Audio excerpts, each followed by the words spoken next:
আমরা যে সুপারিশগুলো করেছিলাম সেই সুপারিশের সাথে বাজেটের কোনো সম্পর্ক বা বাজেটের সাথে সুপারিশের একটা রাখবে সেই বিষয়টা না।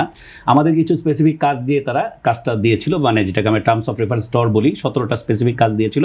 আমরা 9 মাস সময় নিয়ে সেই কাজগুলো করেছি। তারই আউটপুট হিসেবে আপনারা দেখবেন মার্জিন ঋণ যেটা ছিল আগের সিস্টেম সেটাকে আধুনিকায়ন করে নতুন আইন এসেছে। এরপর মিউচুয়াল ফান্ড বিধিমালা এটাও নতুন হয়েছে। এরপর পাবলিক ইস্যু রুলস এটাও নতুন এসছে। সঠিক প্যাড আর সঠিক তথ্য দিয়ে এসব সামলে নিব এক হয়ে। Monalisa sanitary napkin. তার পাশাপাশি কর্পোরেট গভর্নেন্সের যে মানে সুশাসন নিশ্চিত করতে যে জিনিসগুলো দরকার সেটাও কিন্তু নতুন করে এসছে।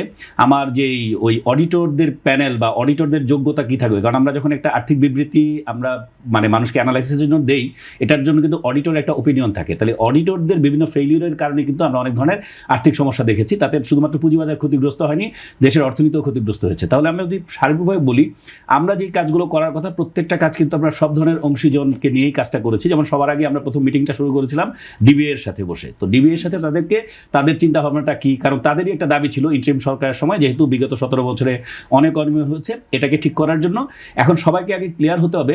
আমাদের কিন্তু টাস্কফোর্সের কাজ ছিল ওই ধরনের অনিয়ম যাতে ভবিষ্যতে আর না হয় সেটা দেখা। আমাদের কাজ কিন্তু বাজারের ইন্ডেক্সকে আপ ডাউন করানো, কারণ মানুষের প্রত্যাশা ছিল কি টাস্কফোর্সের সুপারিশমালার আলোকে বাজারে হয়তো ইন্ডেক্স বেড়ে যাবে। কিন্তু বাস্তবতাটা কি?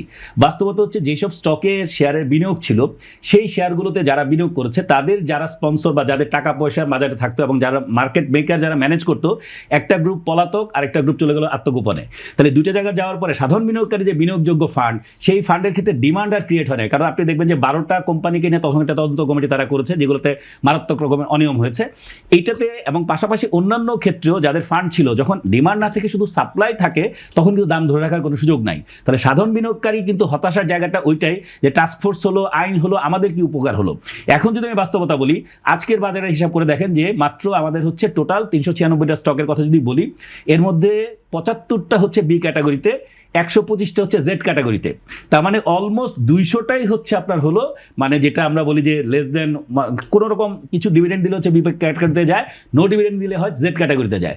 তাহলে সর্বসাকুল্যে মাত্র 196টা স্ক্রিপ্ট আছে, তার মধ্যে সবই শেয়ার না, এর মধ্যে মিউচুয়াল ফান্ড আছে, অনেক কিছুই আছে। তাহলে সব কিছু মিলে যে সার্বিক বাজার চিত্র বলি, তাহলে আমি যেখানে বিনিয়োগ করব সেই বিনিয়োগ ক্ষেত্রটাই তো নাই। তাহলে আপনি যে আইন দিবেন, বাজেট দিবেন, এখানে কি করা হবে? আমাদের টাস্কফোর্সের একটা সুপারিশ ছিল যে আইপিও যেহেতু একটা জটিল পদ্ধতির মাধ্যমে আসে, দীর্ঘসূত্রিতা হয়ে যায় ট্রেডিংয়ের জন্য, এটাকে যদি আমরা 6 মাস সময়ের মধ্যে একদম লেনদেনযোগ্য করতে পারি, তার জন্য প্রয়োজনীয় যে সংস্কারগুলো দরকার, ফাইন্যান্সিয়াল স্টেটমেন্টের অথেন্টিসিটি, যে ইস্যু ম্যানেজার ইস্যু করবে, যেমন আজকে দেখবেন হয়তো একটা ইস্যু ম্যানেজারের লাইসেন্স বাতিল করেছে, যে রিং শাইনের তারা ভুয়া প্রসপেক্টাস দেখে, ভুয়া কোনো কিছু যাতে না থাকে, তাহলে ইস্যু ম্যানেজারের স্পেসিফিক দায়িত্ব এবং এখানে যারা বাজারের মার্চেন্ট ব্যাংক যারা আছে তাদের দায়িত্ব, প্রত্যেকটা অংশীজন যারা এটার সাথে কানেক্টেড তাদের দায়িত্ব সুশৃঙ্খলভাবে দিয়ে দেওয়া আছে, তাদেরকে পেনাল্টির ব্যবস্থা করা আছে যাতে করে ভবিষ্যতে এই কাজগুলো আবার নতুন করে কোনো রিং শাইন না আসে। তাহলে আমরা কিন্তু আমাদের উদ্দেশ্য পালনের ক্ষেত্রে যা যা সুশাসনের জন্য প্রয়োজনীয় সবকিছু করেছি।